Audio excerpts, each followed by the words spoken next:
Welcome back to On the Fly. Today we take a look at a new series where we take a look at trades from the past and see how it impacts the team as of right now. So the first trade we're going to take a look at is between the Boston Bruins and the Vancouver Canucks. This trade happened in 1986, and Vancouver ended up receiving Barry Pederson in exchange for Cam Neely and a first-round selection in the 1987 draft. This pick ended up being Glenn Wesley, who, as you might know, was a very good player at the time.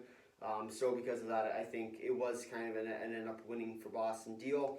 But there was definitely some key players involved throughout this kind of timeline that we'll take a look at in here. So we'll start off with Vancouver. So they got Barry Pederson, and then they ended up trading him in 1990 to Pittsburgh with Rod Busquets and Tony Tanti in exchange for Andrew McBain, Dave Campuno, and Dan Quinn. So with this trade, it kind of was a tipping point, and I think it was a big kind of deal at the time. So overall, they didn't see a lot of big kind of deals like this with 6 players going, especially between 2 sort of contending teams. You didn't see it very often, and I think it was kind of a telltale sign that both these guys are looking for a key asset. So Barry Pederson for the Penguins and Dan Quinn for the Vancouver Canucks. So I think in the end, it was kind of a win-win deal. Both teams got what they wanted. And because of that, I think it was a good deal for both sides. Moving on with Dan Quinn, he was traded in 1991 to the St. Louis Blues as well with Garth Butcher. And then Vancouver ended up receiving Jeff Courtnall, Cliff Ronning, and a 1992 fifth-round selection in which they picked Brian Loney, Robert Dirk, and Sergio Momesso. So with this one, once again, it showed kind of where Vancouver was going. They didn't think they had enough after 1990, so they ended up saying, okay, we're not going to go for it. We're going to go back and do another rebuild. So that's kind of what they decided on doing. So definitely not the worst thing they could have done. They definitely didn't blow it up. Obviously a big kind of deal. So it was definitely one of those trades that you don't see very often. But it was definitely a good trade at the time. Moving on to 1992, Anatoly Summeroff was traded to Vancouver from Tampa in exchange for Dave Campuno in the 1994 fourth-round pick, which ended up being Ryan Duthie. So with this one, obviously they were looking for one player. He did leave in free agency in 1996, so it wasn't the best deal per se for the Vancouver Canucks, but they got a player that they knew Campuno was going to leave. So I think in the end it was a good trade for them, get somebody while they still had a shot with them. Obviously it didn't quite pan out like they wanted it to. But in the end, it wasn't the worst thing they could have done. Moving on to 1994, which was another kind of trade for draft picks. So Robert Dirk from the St. Louis trade was traded to the Chicago Blackhawks in exchange for a 1994 fourth-round selection in which they picked Mike Dubinsky. So obviously another one of these trades that was kind of a telltale sign for them, obviously going back into a rebuild.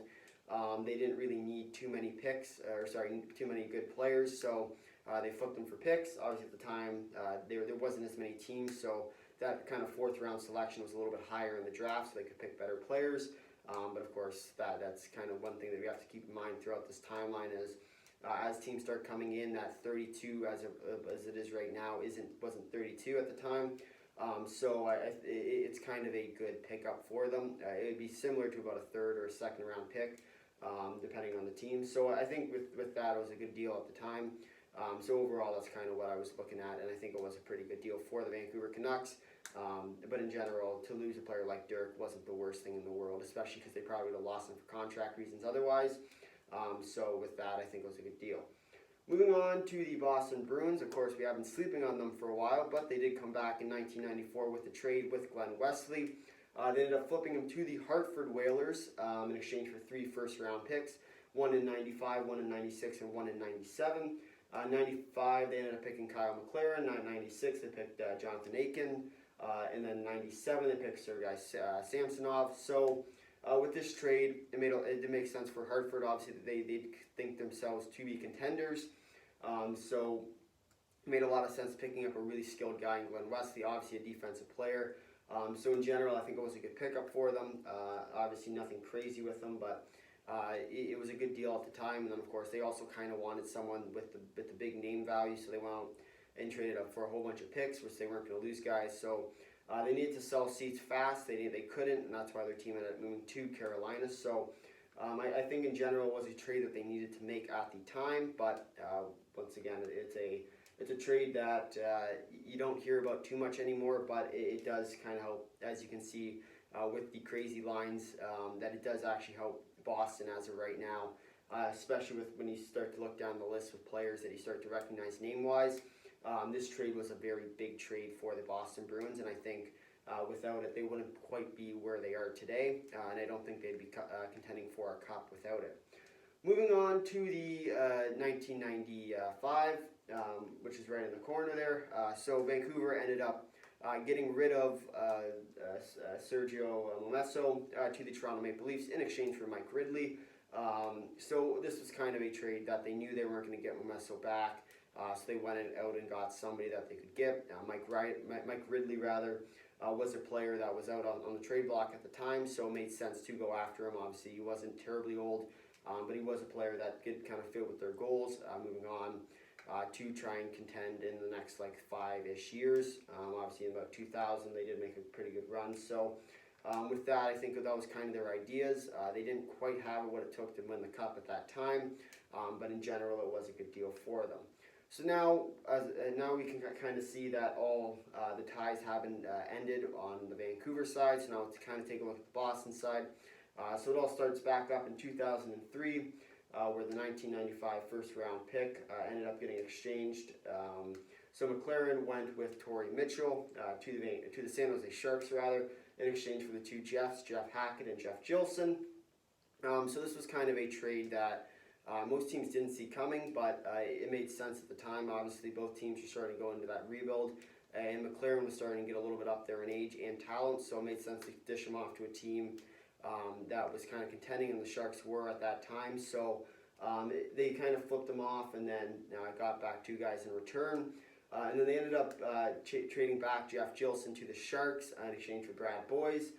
So this was a deal that did make sense, and then you'll see it a little bit later here. That basically they ended up going after some guys, and because of that, Boyes was a really good pickup at the time. It was kind of an underrated pickup, and it kind of helped Boston to win that cup in 2011. But with that, we'll go back to the 1997 pick with Sergei Samsonov. So they did flip him in 06 in exchange for Marty Riesener, Jan Stastny, and an 06 second-round pick, which ended up being the big bad Milan Lucic. Obviously, he was a big player in Boston. In that 2011 run, he was probably one of the best players on that team. He was always clutch. He always provided the energy for the team. So in the end, that really was a pretty solid pickup. But with the Jan Stastny, they ended up flipping him away for an 07 fifth-round pick later in 2007. So he didn't really get too much, and they ended up picking Dennis Rule. So nothing too crazy in terms of that, but in general, it made sense just to get another guy in Stastny. Obviously, Lucic was the big part of that package, so they didn't really need too much, but they ended up getting an extra guy because of it, so I think it was a good deal for them. Moving on down to, as I said before, this was kind of where Boston started to work their magic. So they ended up trading Brad Boyes for Dennis Wideman in 2007, later in the year. So they kind of started to see themselves more and more as contenders. So they went after a guy sort of around the deadline area, and they decided, okay, we're gonna try and pick up a good defenseman. So they did. They got Dennis Wideman, and then they ended up flipping him later in 2010, right before their Cup run. So it was Dennis Wideman, a 2010 first-round pick, which ended up being Derek Forbort. Obviously, he was just recently acquired by the Bruins at a 3-year, $3 million contract. So it makes a lot of sense for them to do so. So they kind of get back him in the long run, and they also got a 2011 third-round pick, which didn't really add up to much in Kyle Rouse. So in the end, it was a pretty good deal. And sorry, I forgot to mention that they ended up getting Greg Campbell and Nathan Horton back, who were key assets to the team in that 2011 Cup run. So in the end, I think this is probably the best deal that the Bruins made at the time. Obviously, getting the team ready for the Cup run, I think, was a big part. But with that, I think it made a lot of sense at the time. Obviously, they were weren't really looking ahead to their future, and I think the 2010 first round pick didn't matter too much in terms of the grand scheme of things. And obviously they did it right by the draft, as it was June 22nd, so it was pretty close to the draft, and I think it made a lot of sense at the time. Obviously Calgary was rebuilding, so they got a leader in Wideman, and they got a first round pick in Forbort, but Forbort didn't stick around too long, obviously, so he wasn't a big contributor to the team, but it was a good deal for them at the time. Moving on to 2015, the obvious issues for the drafts. So Boston ended up selling Lucic away to the LA Kings in exchange for Colin Miller, who they did end up losing in the expansion draft. A 2015 first round pick, which is for Jacob Zaboral. Obviously, he was not the player that most Bruins fans are looking back and wanting. Obviously, they could have got Barzal, but oh well. And then they ended up getting Martin Jones as the third kind of guy in that deal. So Martin Jones at the time was a little bit younger. Obviously, he was just recently bought out and ended up signing with Philly. So in general, this is a kind of guy that they ended up having to flip to San Jose in exchange for Sean Corrali and a 2016 first round pick. So if you do remember, in about 15 and 16, Boston was a rebuilding team.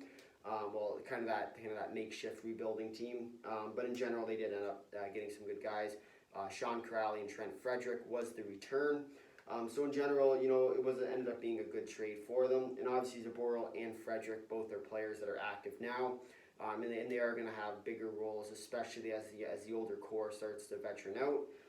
And they did lose Sean Corrali this year, but he was playing for them and did log some pretty good minutes back in the 2019 Stanley Cup Finals. So overall, this was obviously a trade that it has been going on for a long time. Even though Cam Neely is long retired, he still manages to find a way in, and especially with Glenn Wesley.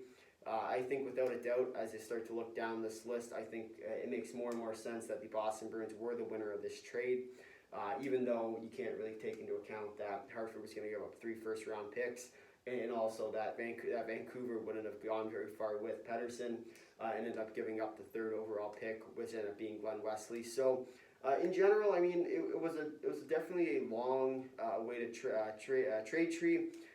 But it was a good trade for both sides at the time.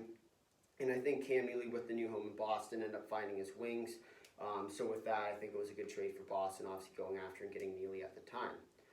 If you made it this far in the video, thanks for watching. If you'd like to drop a like, if you'd like to consider subscribing, tell all your friends about it. Leave a comment down below your thoughts on this trade. Until next time, see ya.